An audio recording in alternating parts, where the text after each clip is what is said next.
Je vais vous faire un résumé de ce qu'il faut savoir en analyse jusqu'à présent. Pour ça, je vais prendre un exemple, une fonction f de x, x puissance 5 moins 7x puissance 3 plus 12x.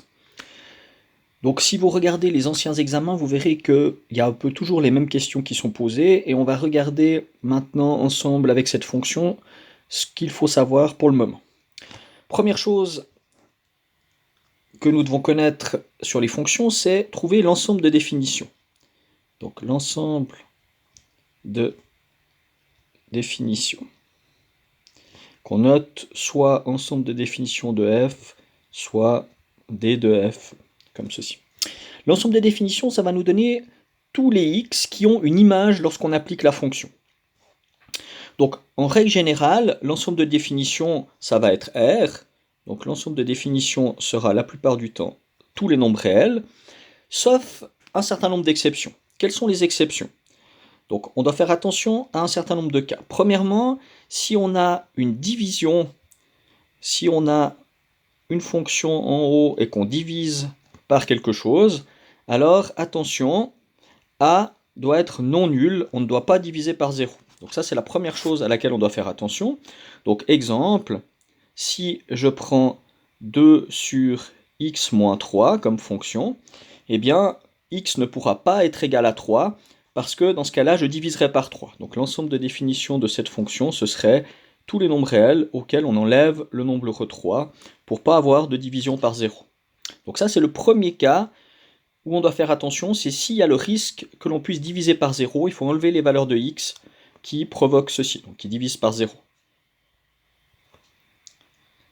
Deuxième cas auquel on doit faire attention, c'est si on a la racine carrée de quelque chose. Donc, à ce moment-là, ce qui est sous la racine carrée, le a ici, doit forcément être plus grand ou égal à 0, parce qu'on ne peut pas prendre la racine carrée d'un nombre négatif. Donc, par exemple, si j'ai la racine carrée de x moins 3, eh bien x moins 3 doit être plus grand ou égal à 0, ce qui veut dire que x doit être plus grand ou égal à 3. Donc mon ensemble de définitions, c'est donc un ensemble pour les x, c'est l'ensemble de tous les x tels que x est plus grand ou égal à 3. Voilà, et puis encore un cas, mais qu'on verra plus en détail dans la suite, c'est lorsqu'on a le logarithme d'une expression, alors l'expression doit être strictement plus grande que 0. On ne peut pas prendre le logarithme d'un nombre nul ou d'un nombre négatif, donc dans ce cas-là, toute l'expression devra être strictement plus grande que 0. Sinon, si on n'a pas ces trois cas-là, bien l'ensemble de définitions, ce seront tous les nombres réels. Donc dans le cas de mon exemple x5 moins 7x3 plus 12x, dans ce cas-là, dans le cas de l'exemple, donc dans mon exemple, il n'y a pas ces trois cas-là, donc l'ensemble de définition de ma fonction, c'est tous les nombres réels. Deuxième chose à connaître, la parité de la fonction. Donc, une fonction peut être paire, peut être impaire ou rien du tout. Donc, une fonction est paire. Donc, une fonction est paire. Alors, par définition, c'est si f de x, je vais peut-être écrire f de moins x égale f de x, c'est-à-dire que si on représente graphiquement, l'axe y va être un axe de symétrie. Donc, par exemple, comme ceci, ça c'est une fonction qui est paire. Une fonction est impaire, donc une fonction est impaire si f de moins x c'est égal à moins f de x. Et donc là, ça veut dire qu'il y a un centre de symétrie en 0, 0, donc par exemple comme ceci. Donc centre de symétrie, je vous rappelle, ça veut dire si vous faites faire un demi-tour à votre graphique, vous retrouvez exactement la même chose, donc c'est-à-dire si on fait une rotation de 180 degrés centrée en 0, 0, eh bien on ne change pas le graphe de la fonction. Donc voilà, ça c'est à vérifier pour voir si la fonction est paire ou impaire. Donc dans notre cas, nous, dans notre exemple, alors comment on fait? Bon, on calcule toujours f de moins x. Donc je vais calculer f de moins x, c'est-à-dire je remplace x partout par moins x.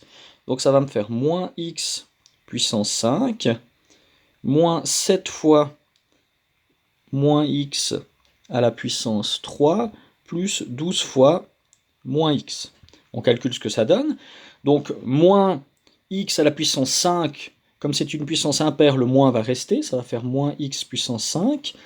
Moins x puissance 3, ça va nous faire moins x puissance 3, donc ça veut dire moins moins, ça fera plus 7x puissance 3. Et puis 12 fois moins x, ça fait moins 12x. Et puis maintenant, si je mets un moins 1 en évidence, j'obtiens x5 moins 7x3 plus 12x.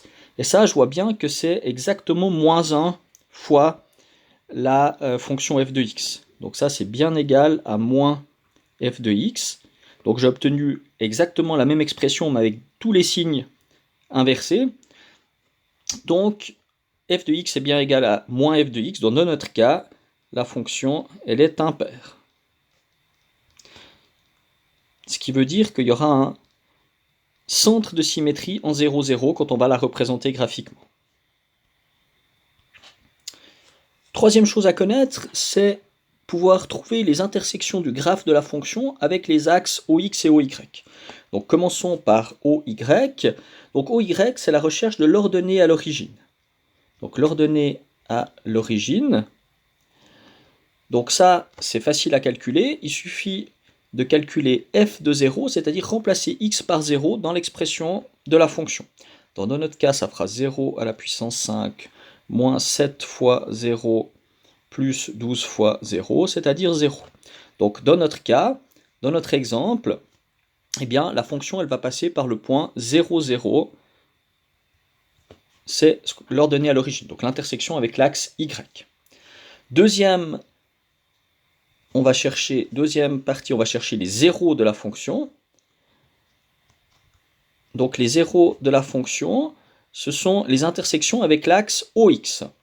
Donc pour trouver les zéros d'une fonction, il faut résoudre l'équation f de x égale 0. Alors ça peut être plus compliqué en fonction de ce qu'on a. C'est une équation à résoudre.